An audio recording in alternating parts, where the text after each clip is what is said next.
Так вот, что такое конгруентность? Когда человек не противоречит сам себе. То есть, когда мамочка трех ангелочков хочет выдрать всем волосы, это как бы не конгруентно, да? Она не совпадает в том, что она говорит и как она себя ведет. И вот когда мы замечаем неконгруентность, мы можем замечать ее и в речи, и в поведении, вот тогда мы подозреваем о том, что человек обманывает, в том числе по жестам.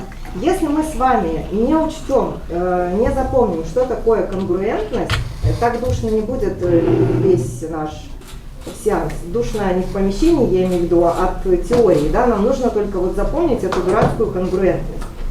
Если мы замечаем, что человек ведет себя неконгруентно в речи, в жестах, мы тут же понимаем, что человек обманывает.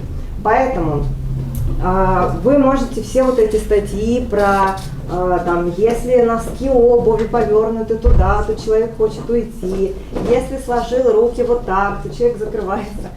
Потому что вот стоит только сказать, там, сложил руки, значит, ты хочешь там где-то закрыться, да, ты какой-то скрытный человек. И в то же время, то есть первое понятие, которое нам нужно выучить, у нас вот первая часть, она немножко душниловская, потом пойдет легче. Какой нервный смешок.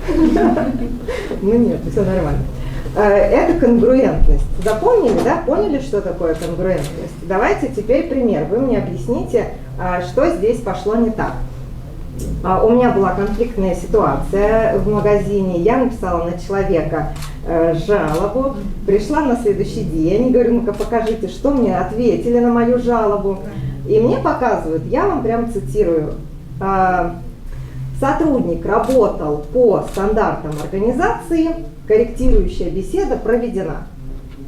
Где здесь неконгруентность? Вот почему мы должны понять, что в этот магазин вообще не стоит ходить и ничего хорошего там дальше не будет.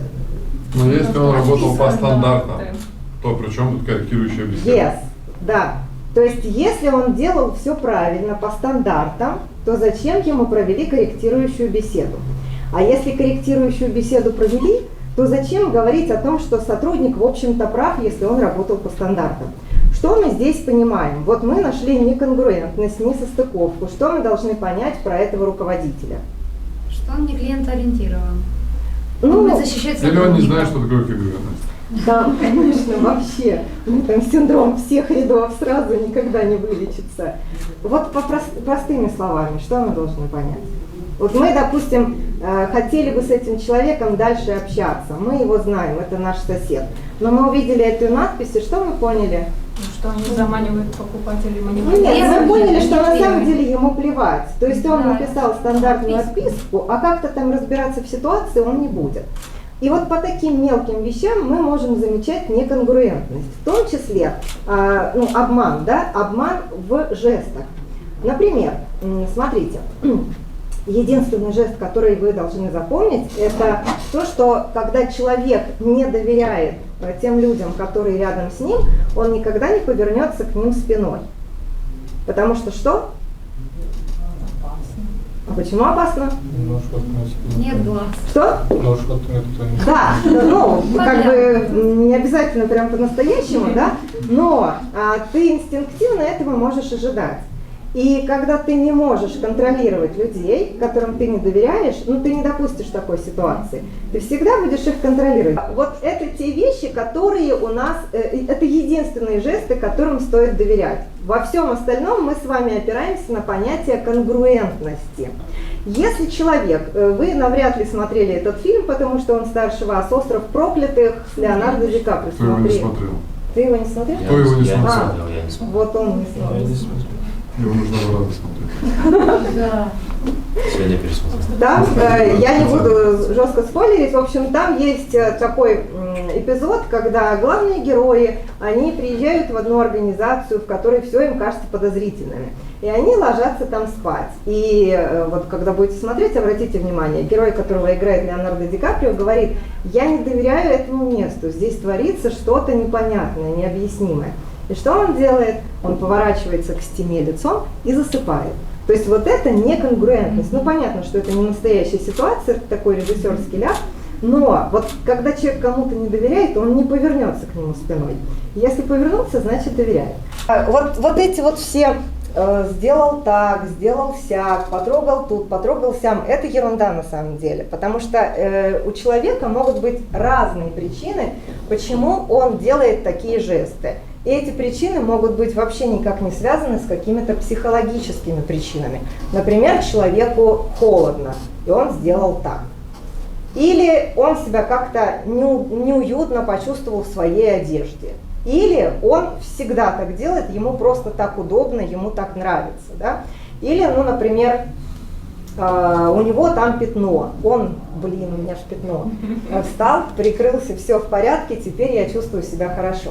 То есть нам нужно понимать, что происходит с человеком и замечать, как делают, в общем-то, всякие гадалки, мошенники, аферисты. Они сначала наблюдают за человеком какое-то время и как бы считывают его нормальное, обычное, нейтральное поведение, ну, такой 0, да? Считывают 0, а потом смотрят, что дальше будет происходить. Например, я, когда училась на психолога, я еще экстерном училась на юрфаке. И периодически это было прям отвратительно. И у нас был, есть юристы, теория государства и права, вы меня понимаете? И вот я сдаю этот ужаснейший экзамен. Я не помню вообще ничего, рассказываю, ну, какое-то время я, видимо, помню, преподаватель сидит вот так, ну, я ему рассказываю. В какой-то момент он делает вот так. То есть что, мы с вами считали, что он резко изменил положение своего тела. О чем это может говорить? Устал, надоело. Не то говорит.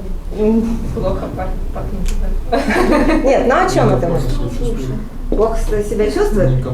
Некомфортно. Ну, у меня да. во время сессии я довольно часто сталкивался с ситуацией, когда я начинал отвечать, преподаватель был наклонен на меня. Если я хорошо отвечал и как бы я уже брал вверх, тогда он отстранялся, и в тот момент я понимал, что все, зачет мой.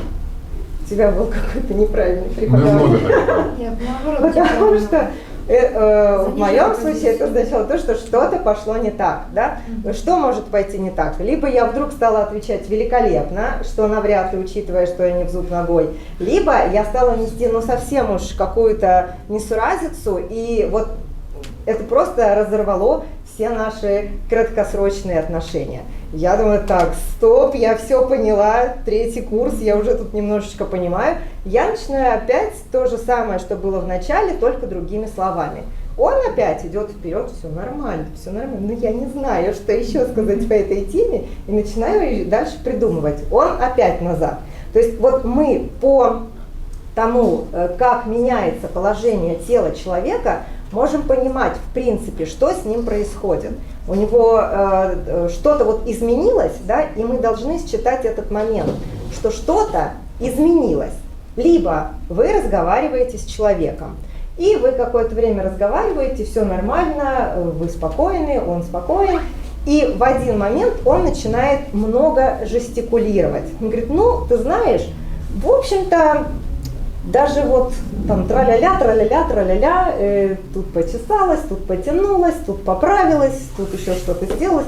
О чем это может говорить? Он хочет уже завершить диалог, уйти. Ну, что что-то изменилось, да? И нам нужно понять, что изменилось. Может быть, он хочет уйти от ответа. Может, он хочет вообще выйти из этого разговора. Может быть, он думает, что бы такое сказать, чтобы вас не разочаровать и набить себе побольше баллов, да? То есть мы не можем знать на 100%, что происходит с человеком, мы можем только понимать тот момент, когда что-то изменилось. И наблюдая за людьми долгое время, за конкретными людьми, мы уже будем знать, что как только начал дергаться, наверное, обманывает, да, или занервничал, или что-то еще. В школе, может быть, у вас были такие дети, которые выходят к доске и начинают дергать вот так вот ногой. Да? То есть, когда они у доски выступают, все нормально. У нас учительница мальчика по ноге указкой так шмяк в моей школе. Тогда это было нормально. Теперь вот я психолог. Он усмирил свои ноги, но пошли в ход руки. Стал дергать рукой. То есть человек начал нервничать, и поэтому у него там пошел какой-то такой телесный дисбаланс. То есть Вот закрылся, открылся, раскрылся, перекрылся – это ерунда. То, что мы можем на 100% понимать, что что-то изменилось. То есть он перестал быть, ну скажем так, обычным и нейтральным. И в жестах мы также можем замечать конгруентность.